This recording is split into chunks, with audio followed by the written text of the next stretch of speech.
রেভকাণ্ডের নাটকীয় মোড়, দুই ক্রিকেটার ওয়েন পার্নেল ও রাহুল শর্মার রক্তে মিলল মাদক। ফলে ভারতীয় দলের সদ্য ঠাঁই পাওয়া স্পিনার রাহুল শর্মার ভবিষ্যৎ পড়ে গেল বড়সড় প্রশ্নচিহ্নের সামনে। কেননা মাদক নেওয়ার অভিযোগে তার গ্রেপ্তার হওয়ার সম্ভাবনা প্রবল। একই অভিযোগে গ্রেপ্তারি পরোয়ানার মুখে পড়তে পারেন পার্নেলও। মে মাসে জুহুর রেপ পার্টি থেকে ধরা পড়ার পর রাহুল শর্মা রীতিমতো সাংবাদিক বৈঠক ডেকে দাবি করেছিলেন তিনি মাদক নিয়েছেন, প্রমাণ হলে খেলা ছেড়ে দেবেন।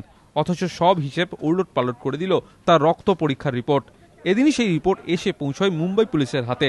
তাতে জানা গিয়েছে ৪৪ জনের মধ্যে যে ৪২ জনের রক্তে মাদক মিলেছে তার মধ্যে রয়েছে রাহুল ও পার্নেল।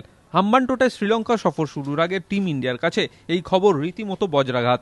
তবে বিষয়টি নিয়ে তড়িঘড়ি কোনো সিদ্ধান্ত নিতে চায় না বিসিসিআই।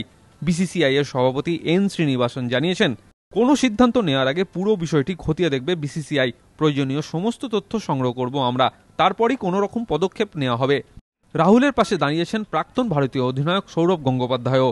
সৌরভ বলেছেন, রাহুলের রক্তে মাদক মেলার বিষয়টি সত্যি হতাশাজনক ঘটনা। তবে ওর বয়স অল্প, পার্টিতে গিয়ে একটা ভুল করে ফেলেছে। এর জন্য ওকে ভারতীয় ক্রিকেট থেকে নিষিদ্ধ করে দেওয়াটা মোটেই উচিত কাজ হবে না। বিসিসিআই এর ওর সঙ্গে কথা বলা উচিত। মে মাসে রেভকাণ্ডের জেরে তোলপাড় হয়েছিল আইপিএল, আর এবার দুই ক্রিকেটারের রক্তে মাদক মেলার ঘটনায় টিম ইন্ডিয়ার স্নায়ুর চাপ বাড়িয়ে দিয়ে গেল শ্রীলঙ্কা সিরিজের আগেই। এবিপি আনন্দ।